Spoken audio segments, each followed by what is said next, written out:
آج ہمارے معاشرے کے اندر طوفان ہے، مسجد بھرنے کے لیے کتنی تقریریں ہو رہی ہیں، کوئی جانے تیار ہے مسجد میں؟ پوری رات کے 2-2 3-3 بجے تک جلسہ سنتے ہیں، عشاء پڑھ کے نہیں آئیں گے جلسے میں، اور جا کے بھی عشاء نہیں پڑھنا اور فجر بھی نہیں پڑھنا۔ وجہ ان کو پتہ ہی نہیں کہ نماز کیا ہے۔ کاش کہ ہم ان کو ایجوکیٹ کرتے کہ نماز کیا ہے، نماز کیا ہے۔ اگر ہم پڑھے لکھے ہوتے، ہمارے پاس علم ہوتا، آپ دیکھنا کہ عالم جلدی نماز کو ترک کرنے والا نہیں ملے گا۔ پھر عالم سے مراد وہی جو یخشی اللہ کی منزل پہ فائز ہے، آپ کو کبھی نہیں ملے گا عالم کو کبھی۔ ہم تو ایسے عالم کو جانتے، مجھے یاد آ رہا ہے اپنے امام کا سفر، ہمارے امام سیدی اعلیٰ حضرت امام اہل سنت رضی اللہ تبارک و تعالی ایک سفر میں جا رہے تھے، سفر کر رہے تھے۔ آپ نے ٹرین کی ایک پوری بوگی صرف اس لیے بک کروائی کہ ہم اپنی مرضی سے رک سکیں اور جماعت کے ساتھ نماز پڑھ سکیں۔ اور مجھے جہاں تک یاد آتا ہے کہ اس دور میں آپ نے 200 روپے پوری بوگی بک کرنے پہ خرچ کی، اور جب اپنے بھائی کو یا گھر خط لکھا تو کہا الحمدللہ 200 روپے وصول ہو گئے کہ ہم نے ساری نمازیں باجماعت اطمینان سے ادا کی، سفر میں بھی۔ غور کریں، یہ نماز کی اہمیت، پیسوں کی اہمیت نہیں، نماز کی اہمیت، اس لیے کہ جانتے تھے علم والے پیسے روح نکلنے کے بعد تجوریوں میں دھرے کے دھرے رہ جائیں گے، اور قبر میں جو ساتھ جانے والا ہے وہ انسان کا عمل ہے۔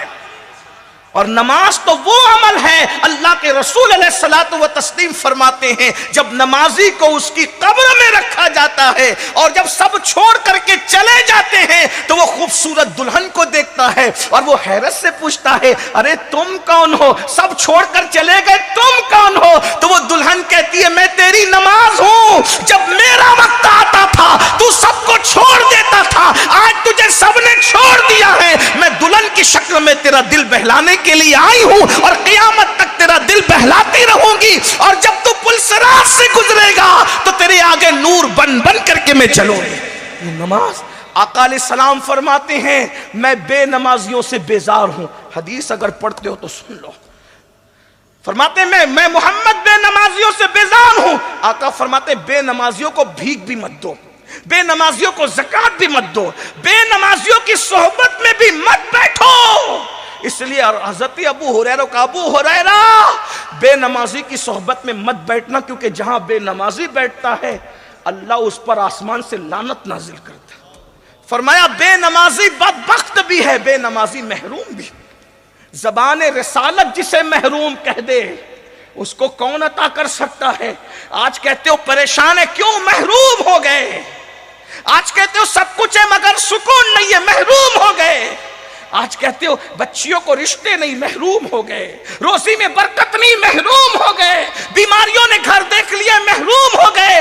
بے چینی ہے، بے قراری ہے، اضطراب ہے، تڑپ ہے، محروم ہو گئے۔ یہ محرومی کیوں ہے؟ آقا فرماتے بے نمازی بدبخت بھی ہے، بے نمازی محروم بھی ہے۔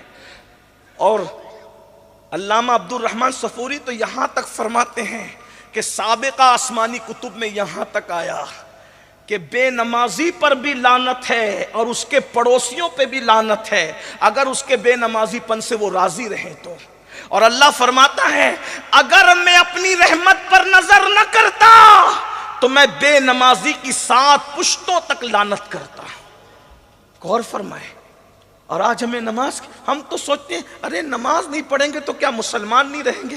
میں نے کہا حنفی ہونے کے اعتبار سے تو یہی کہوں گا کہ بے نمازی ڈائریکٹ کافر تو نہیں ہوتا، لیکن اتنا ضرور ہے جب بے نمازی مرنے لگتا ہے تو مرنے سے پہلے ڈر ہے کہ کہیں اس کا ایمان چھین نہ لیا جائے۔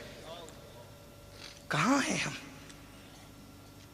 نشے کو ہم پرموٹ کریں، نشہ ہمارے سماج میں، کیونکہ ہمارے پاس علم نہیں ہے۔ حدیث پاک ہے بے نمازی جب بے نشہ کرنے والا جب اپنی قبر سے اٹھے گا یا تو اس کی شکل سور کی طرح ہوگی یا تو بندر کی طرح ہوگی۔ بلکہ یہاں تک فرمایا گیا، علماء فرماتے جب نشہ کرنے والا مرے گا تو ڈر ہے کہ وہ بھی کافر ہو کر کے مرے گا۔ بلکہ یہاں تو مجھے ایک واقعہ یاد آیا جس کو علامہ ابن الجوزی نے لکھا۔ حضرت مالک الدینار کہتے ہیں کہ میرا ایک دوست تھا، مرتے وقت تو وہ کافر ہو گیا، اور وہ محدث تھا، بڑا محدث تھا، عالم تھا، خطیب تھا، کافر ہو گیا۔ مجھے احساس تھا کہ یہ کافر عالم، علم والا محدث کافر کیسے ہوا؟ تو میں اللہ سے دعا کرتا تھا، اللہ مجھے دکھا کہ وہ کافر کیوں ہوا اور کافر ہو کے وہ کیوں مرا۔ تو ایک دن وہ خواب میں دکھا کہ وہ جہنم کے عذاب میں مبتلا ہے۔ میں نے کہا سچ بتانا تو کافر ہو کے کیسے مرا؟ تو اس نے جواب دیا مجھے ایک ایسی بیماری لاحق ہو گئی تھی کہ جس کا علاج کسی کے پاس نہیں تھا۔ تو ایک عیسائی حکیم نے مجھ سے کہا اگر تو سال میں ایک مرتبہ شراب کا ایک کٹورا پی لیا کر تو تیری بیماری دب جائے گی، شفا تو نہیں ملے گا لیکن بیماری دب جائے گی، تکلیف کم ہو جائے گی۔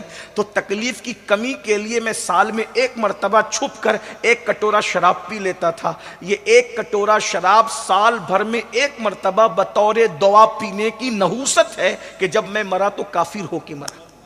جو بطور دوا شراب کا ایک کٹورا بطور دوا پی رہا ہے سال میں ایک مرتبہ، تو اتنا بڑا محدث کافر ہو کے مر رہا ہے۔ جو روز شراب پیتے ہیں، جو روز ایم ڈی کا نشہ لیتے ہیں، جو روز طرح طرح کے نشے میں مبتلا ہوتے ہیں، ان کا انجام کیا؟ اور یہ نشے کی لعنت ہے، بیوی کو مار رہے ہیں، طلاق کی شرح بڑھتی جا رہی ہے، شوہر بیوی کا حق ادا نہیں کر رہا ہے۔ جو لوگ نشے میں نہیں ہیں وہ بھی نشے میں ہیں، اس لیے کہ شراب کا نشہ بہرحال نقصان دہ، دولت کا نشہ بھی نقصان دہ ہے، جوانی کا نشہ بھی نقصان دہ ہے، گناہوں کا نشہ بھی۔ کوئی نشے کی اسلام اجازت نہیں دیتا۔ کسی کو گھمنڈ کا نشہ ہے، بیوی کو مارتا ہے پیٹتا ہے، علم نہیں، اس کو پتا نہیں ہے کہ بیوی پیر کی جوتی کا نام نہیں ہے، نہ بیوی سر کا تاج ہے نہ بیوی پیر کی جوتی۔ ہم نے لڑکوں کو کہتے سنا ارے پیر کی جوتی تو ہے بیوی، جب چاہے اتار دیں گے، یہ اسلام نہیں ہے۔ کس نے کہا بیوی پیر کی جوتی؟ اگر علم ہوتا۔ اسی لیے ہم لوگوں کو کہتے ہیں ٹی وی پر چلانے والوں، آپ کہتے ہو مسلمان طلاق دیتے ہیں، میں نے کہا ان کو علم ہی نہیں ہے اسلام کا۔ آپ چیک کر کے بتاؤ کتنے علماء نے ظلم کے طور پہ طلاق دیا ہے؟ نہیں بتا سکتے آپ کسی سچے عالم دین کا نام کہ اس نے طلاق دی ہو۔ بلکہ ابھی میں آپ کے سامنے آپ سنیں گے تو کچھ اوراق پلٹوں گا کہ علماء نے کس طرح زندگی گزاری بیویوں کے ساتھ، ان کا انداز کیا تھا زندگی گزارنے کا۔ بیوی کو مارا جا رہا ہے، سن لے بیوی پیر کی جوتی نہیں، نہ وہ سر کا تاج ہے۔ ہمارے مذہب میں یہ ہے اللہ نے بیوی کو انسان کی بائیں پسلی سے پیدا کی، ہر چیز کے لیے دائیں کو پسند کیا، اور بیوی کی پیدائش کے لیے بائیں کو پسند کیا۔ حکمت یہ ہے کہ بائیں طرف دل ہوتا ہے، دل، اور پھر اللہ نے سر کی ہڈی سے نہیں، پیر کی ہڈی سے نہیں، مضبوط ہڈیوں سے نہیں، انسان کی ہڈیوں میں سب سے کمزور ہڈی کوئی ہے تو وہ پسلی کی ہڈی ہے۔ اللہ نے عورت کو سب سے کمزور ہڈی سے پیدا کیا۔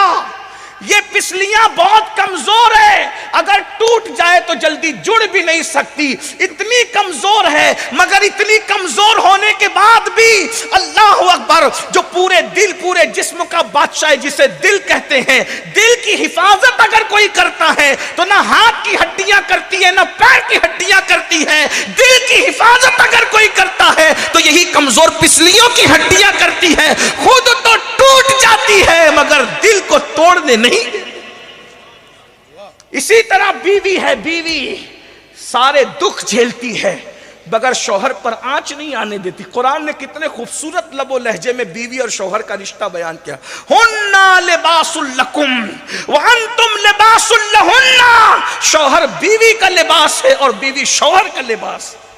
لباس کسے کہتے ہیں؟ موسم کے ظلم سے اگر کوئی بچا رہا ہے تو لباس ہے، موسم کی تمازت سے کوئی بچا رہا ہے تو لباس ہے، کانٹوں سے اللہ اکبر اگر کوئی بچا رہا ہے تو لباس ہے، عیبوں کو کوئی چھپا رہا ہے تو لباس ہے، محفلوں میں مزین کر کے جو بتا رہا ہے لباس ہے، عزت کی منزل کو جو پہنچا رہا ہے لباس ہے۔ ارے لباس ہی تو ہے، اگر پھٹا پرانا پہن کے جاؤ تو بڑی شادیوں سے بھگا دیے جاؤ، اور اگر قیمتی پہن کے جاؤ تو عزت کے ساتھ بٹھائے جاؤ۔ لباس جتنا اچھا ہوگا عزت اتنی بڑھے گی۔ اور آج کے ظاہری دور میں تو اور زیادہ ہے. لوگ پھٹیچر ہوتے ہیں لیکن اچھا لباس پہن کے آتے ہیں تو ان کو ڈانٹنے بھی ڈر لگتا ہے کہ پتہ نہیں کون ہو. اسی لیے چور لوگ بھی اکثر قیمتی لباس میں آج پاکٹ مارنے کے لیے گھومتے تاکہ شک نہ ہو. تو لباس اچھا تلاش کرو, کیونکہ بیوی لباس ہے شوہر کے لیے اور شوہر لباس ہے بیوی کے لیے. لباس کا ایک بڑا کام ہوتا ہے چھپا لینا. چھپا, جو شوہر بیوی کے عیب نہ چھپا سکا وہ سچا شوہر نہیں ہے, اور جو بیوی شوہر کے عیب نہ چھپا سکی وہ سچی بیوی نہیں ہے. تو بہرحال بائیں پسلی سے, دل کے قریب کی پسلی سے. اور یہ بھی حدیث پاک ہے, جس نے کسی نے اپنی بیوی کو گالی دی, فقیہ ابو اللہ سمرقندی اپنی کتاب میں لکھ رہے ہیں, جس نے اپنی بیوی کو گالی دی پہاڑ برابر بھی اعمال لے کر کے آئے گا تو اللہ اس کو جہنم میں داخل فرمائے. آج تو بیوی کو گالی دینا کوئی عیب ہی نہیں, یہ ماں بہن کی تولتے رہتے ہیں. سرکار غریب نواز رضی اللہ تعالیٰ عنہ فرماتے ہیں, جو کسی مومن کو گالی دے مرتے وقت تو اس کی زبان پہ کلمہ نہیں آئے گا, میں اس بات سے ڈرتا ہوں. عام مومن کو گالی دو تو مرتے وقت کلمہ نہیں آئے, شریک حیات کو کوئی گالی دے, وجہ علم نہیں. اللہ کے رسول نے جان کے دشمنوں کے لیے دعائے ضرر نہیں فرمائی. دعائے ضرر کا مطلب سمجھتے ہیں, ہلاکت کی دعا. میں بد دعا نہیں کہہ رہا ہوں, میں بد دعا نہیں. ہمارا مسلک سراپا ادب ہے, ہم نبی کے لیے بد دعا کے الفاظ نہیں کہتے, اور یہ فکر ہمیں امام اہل سنت نے عطا فرمائی. ہم فکر رضا کے وارث ہیں, فکر رضا ہماری محافظ ہے, اس لیے ہم بہت تول کر بولنا چاہتے ہیں اور دعا کرتے ہیں کہ اللہ ہماری زبانوں کی حفاظت فرمائے. ہاں ہاں, اور یاد رکھیے ہم جب بھی منبر پر آتے ہیں تو کوئی ضروری نہیں ہے کہ ہر کہنے والے کی بات کی ہم تصدیق کریں. ہماری تصدیق ہر منبر پر اسی بات کی ہے جو شریعت مطہرہ کی حدوں میں ہے, اور جو شریعت کی حد میں بات نہیں کہی گئی ہم اس سے بیزار. کہیں کسی منبر پر اگر شریعت کی حد سے بات باہر ہوئی ہم اس کے معید نہیں ہیں, نہ ہم اس کے ذمہ دار ہیں.